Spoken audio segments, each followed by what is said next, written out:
What's going on, everyone? Andrew here with TRP Exclusive, and today we have some very troubling and potentially sport-changing news. It comes out from Kenya that Eliud Kipchoge, a very prominent marathoner and a very fast marathoner, has been banned for 3 years for EPO usage. And the reason that this is such a big deal is because he is a training partner of Eliud Kipchoge. Now, as many of you may be familiar with, Kipchoge trains in Kaptagat, Kenya at the Global Sports Communications Training Center. It's one of the most popular and really unique places in the world to be a distance runner. They run through these incredibly beautiful landscapes and they train at elevation.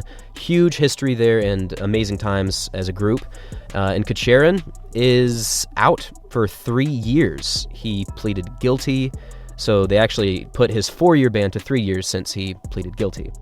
Sadly, that's just the start, because there have been many, and I mean many, Kenyan distance runners banned this year because of different performance-enhancing drugs. Another one is Eliud Kipchoge, who was also handed a 3-year ban for EPO. He was a pacer at the Ineos 159 Challenge, which, as you all know, is where Eliud Kipchoge broke the 2-hour barrier in the marathon, and yet, along with Kipchoge, there are also 3 other pacers in this field that have since been banned. And this is not to say that Kipchoge at all is tied to these doping issues.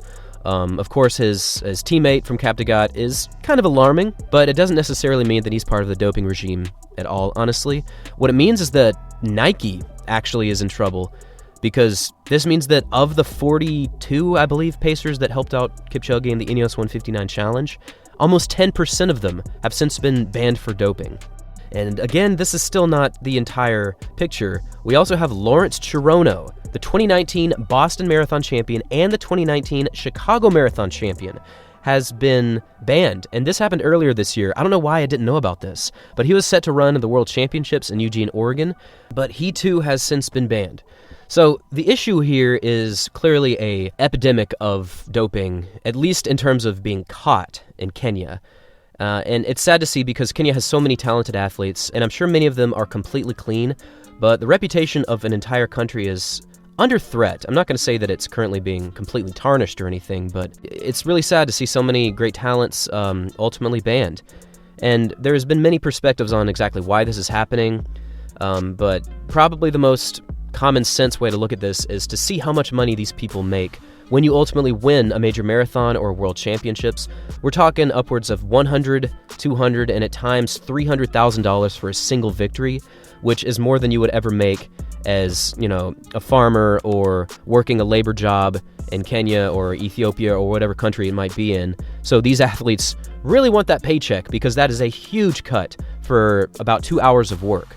So many of them are willing to bend the rules to make this money, because otherwise they would have no means to get it. You can look at this through many different lenses, but at the end of the day, this is not a level playing field for those who are ultimately using performance-enhancing drugs illegally. So it's sad to see, and it is troubling, because these potentially do have ties to the GOAT marathoner Kipchoge, especially Kipchoge, given that he trains in Kaptagat as well. But we'll just have to wait to see how this unfolds over the upcoming months. We still don't have any direct word from the Global Sports Communication management team or Kipchoge himself as to exactly what is happening, but something's going on, and something needs to be done about this. So if you have any thoughts about this, I'd love to know your opinion on it. Leave your comments down below. And yeah, that's going to do it. See ya.